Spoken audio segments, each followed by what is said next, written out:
Trading business আকারে নেয়, কিন্তু ট্রেডিংটাকে সবাই জুয়ার আকারে নিচ্ছে ভাই। ট্রেডিংটাকে সবাই জুয়ার আকারে নিচ্ছে। ভাই, আপনার কথা সত্য যে ট্রেডিং একটা বিজনেস, কিন্তু কথা হচ্ছে ট্রেডিং আমরা যেটাকে ব্যবসা ভাবছি, এই বাইনারি ট্রেডিংকে, আদৌ কি এটা ব্যবসা? কেন সত্য কথা মানুষকে বলছেন না? আমি এই ট্রেডিংয়ের সাথে জড়িত 2021-22 সাল থেকে আমি জড়িত। আপনারা চাইলে আমি হিস্ট্রি দেখাতে পারবো আমার কত টাকা লস হয়েছে আর কত টাকা প্রফিট হয়েছে।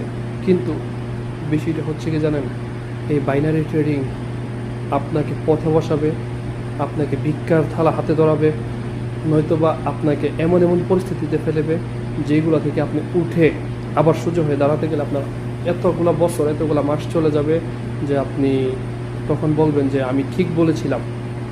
এই বাইনারি ট্রেডিং থেকে দূরে থাকুন আপনারা, এটা আপনাদের জন্য ভালো হবে। ধন্যবাদ আপনাদেরকে।